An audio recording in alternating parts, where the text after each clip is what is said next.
अस्सलाम वालेकुम। अगर आपकी डीफाई यानी आल्टकॉइन मार्केट में कोई सरमायाकारी है या आप इन्वेस्टमेंट का इरादा रखते हैं तो ये वीडियो स्किप ना कीजिएगा, क्योंकि आल्टकॉइन के कुछ प्रोटोकॉल के ऊपर मेजर डेवलपमेंट्स होने जा रही हैं जिनका ताल्लुक बराह रास्त उनके टोकन की प्राइसेस के साथ जुड़ा हुआ है। तो इस वीडियो में सबसे पहले स्टार्ट करते हैं मार्केट के सबसे बड़े जाइंट प्रोटोकॉल इथीरियम।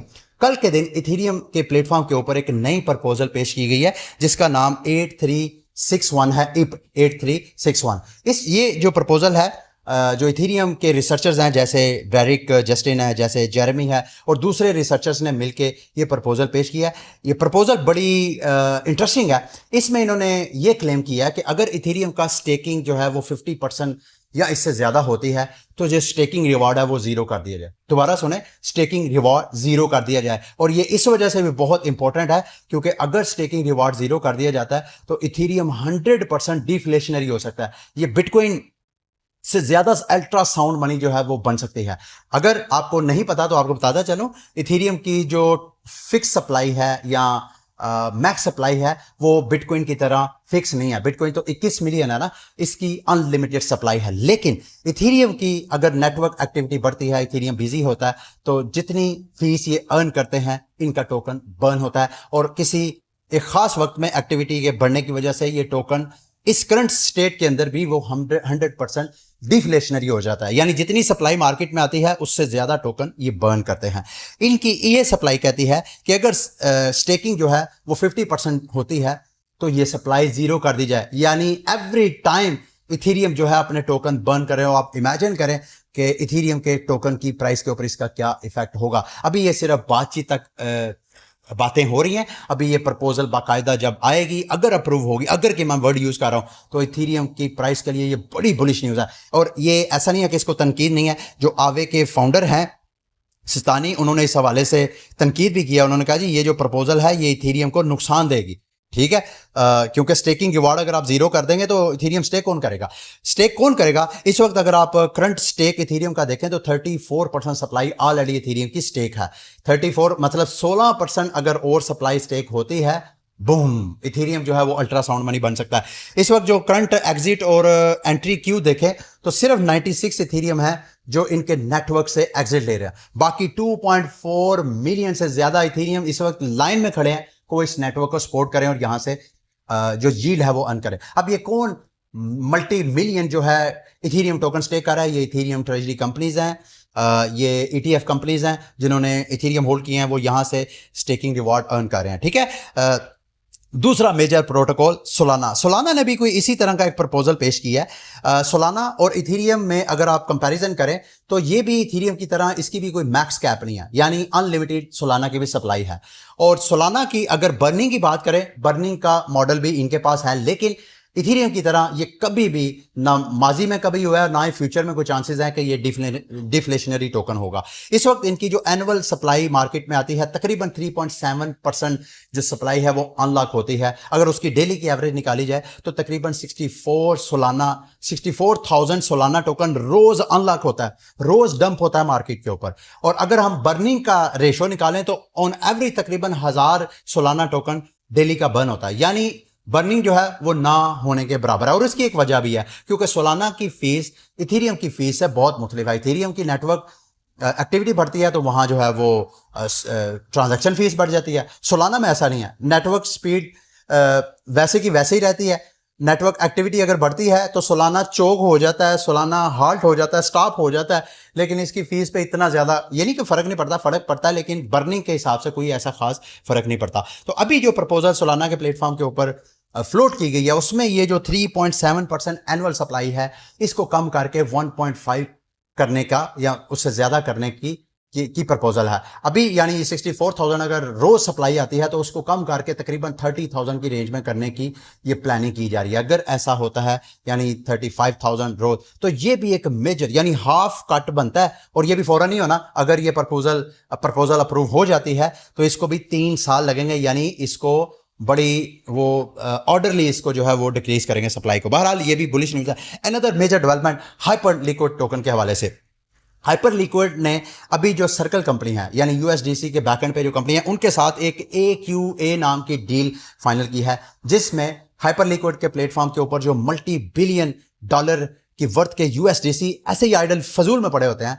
अब इस डील के मुताबिक जो कि 26 अगस्त से स्टार्ट होगी, अब वो जो मल्टी बिलियन यूएसडीसी है उस पे हाइपर लिक्विड बाकायदा यील्ड अर्न करेगा। और ये यील्ड कम नहीं है, एनुअली तकरीबन 100 मिलियन से ज्यादा की एस्टिमेशन है।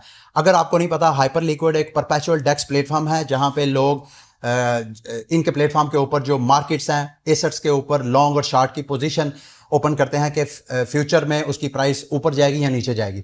और ये one of the largest perpetual DEX platform है क्रिप्टो मार्केट का। और अगर आपको ये नहीं पता, ये ऑलरेडी जितना अपने प्लेटफॉर्म के ऊपर ट्रांजैक्शन फीसों के जरिए अर्न करते हैं, जितनी इनकम है ये अपना टोकन बायबैक करके बर्न करते हैं। और अगर ये 100 मिलियन की एक एक्स्ट्रा इनकम इनके पास आ जाती है, जो कि ये 26 अगस्त को होगी, अक्टूबर के अर्ली डेज में पता चलेगा एक्चुअल कितना ये यूएसडीसी से अर्न करके अपना टोकन बायबैक कर रहे हैं, तो फिर सही इस पिक्चर क्लियर होगी। लेकिन अभी एक पिक्चर के ऊपर आपने नजर रखनी है। कल के दिन यानी 6 अगस्त को इनकी 500 मिलियन से ज्यादा की सप्लाई अनलॉक होनी है। अगर करंट आप हाइपर लिक्विड के टोकन की प्राइस देखें तो पिछले 24 घंटे में तकरीबन 3% रिकवरी जरूर की है। लेकिन चार्ट पे, अगर वीकली चार्ट पे देखें, गो के ये टोकन जब से लॉन्च हुआ है मुसलसल अपने हायर हाई बनाता हुआ आपको नजर आ रहा है। अभी ये करंट आपको जो रिकवरी नजर आ रही है पिछले हफ्ते 1.5 हफ्ते से, मैं भी आप लोगों को बता रहा हूं कि इसकी भाई $500 बिलियन की सप्लाई जो है वो अनलॉक होनी है। अगर तो ये कल 100% सप्लाई जितनी होनी है ये सारी अनलॉक करते हैं तो टोकन की प्राइस की ये जो स्ट्रॉन्ग सपोर्ट इस वक्त बनी हुई है तकरीबन $50 से लेके 47, ये ब्रेक हो सकती है, प्राइस नीचे क्रैश कर सकती है। लेकिन अगर ये एक तरह का सरप्राइज करते हैं जैसे कि माजी में करते आ रहे हैं कि जितना इनका शेड्यूल होता है टोकन अनलॉक होना, ये पूरा टोकन अनलॉक नहीं करते हैं। अगर तो ये इस तरह का सरप्राइज झटका मारते हैं तो हाइप टोकन दोबारा आपको क्विक रिकवरी जो है वो करता हुआ नजर आ सकता है। इसके अलावा मार्केट के कुछ और परपेचुअल डेक्सेस हैं जिनके हवाले से अपडेट है, जैसे कि वेरिएशनल है, जैसे कि एक्सटेंडेड है और जैसे कि पैराडॉक्स है। वेरिएशनल भी एक परपेचुअल डेक्स है, लेकिन यहाँ पे क्रिप्टो के साथ साथ आप स्टॉक्स भी, आप गोल्ड भी, आप ऑयल भी, इन सारी मार्केट्स को ट्रेड कर सकते हैं।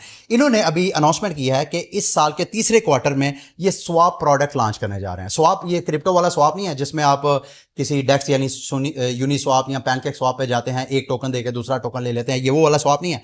ये ट्रेडिशनल फाइनेंस में स्वैप की एक प्रोडक्ट है, यानी ये फ्यूचर ही डेरिवेटिव ही होता है। जैसे आप परपेचुअल डेक्स में आप कोई लॉन्ग या शॉर्ट पोजीशन होल्ड करते हैं तो उसमें 4 घंटे या 8 घंटे के बाद एक फंडिंग रेट पे करते हैं, राइट। ट्रेडिशनल फाइनेंस में ऐसा नहीं है, उधर कोई फंडिंग रेट नहीं है। वहां पे आप अगर कोई पोजीशन अपनी होल्ड करते हैं तो एक फ्लैट एवरेज आप एनुअल पोजीशन होल्डिंग की फीस पे करते हैं। सेम यही प्रोडक्ट जो है वो लॉन्च करने जा रहे हैं, तकरीबन 4.5% की एवरेज जो है एनुअल कास्ट ये ऑफर करवा सकते हैं। 1 बिलियन ऑलरेडी इन्होंने इन्वेस्टर से कलेक्ट कर लिया है, लेट्स सी ये किस तरह का ऑफर करवाएंगे। इसके अलावा एक्सटेंडेड ने के ऊपर जो पॉइंट फार्मिंग आप लोगों ने की है एयर ड्रॉप के लिए, उसके हवाले से खबरें हैं कि वो पॉइंट्स को क्लीन अप करने जा रहे हैं अगले हफ्ते।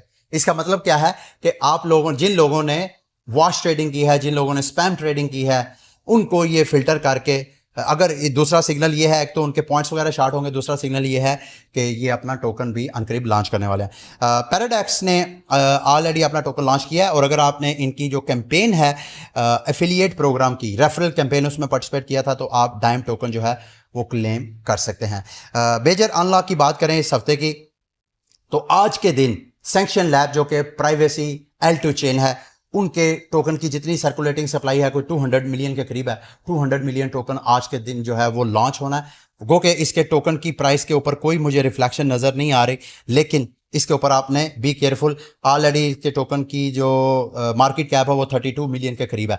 इसकी सप्लाई ओपीएन का टोकन 18% अनलॉक होना है और दूसरा YGY का टोकन 16 अगस्त को तकरीबन 23% इसकी सप्लाई अनलॉक होनी है। ये मेजर सप्लाई है। अगर आप रिस्क लेना चाहें तो इसके ऊपर इस वक्त सेल ट्रेड का रिस्क ले सकते हैं। 100% गारंटी नहीं है, समटाइम अनलॉकिंग जो है वो टोकन को बुलिश कर देती है, समटाइम मार्केट टीम जो है जानबूझ के इस तरह की एक्टिविटी कर रही है, लेकिन ज्यादातर ऐसा होता है कि अगर ये काफी डिस्टेंस है यहाँ पे सेल ट्रेड, हल्की सी ट्रेड मार के रिस्क लिया जा सकता है। ये थी मेरी आज की वीडियो। उम्मीद है मेरी ये वीडियो आपके लिए इन्फॉर्मेटिव रही होगी।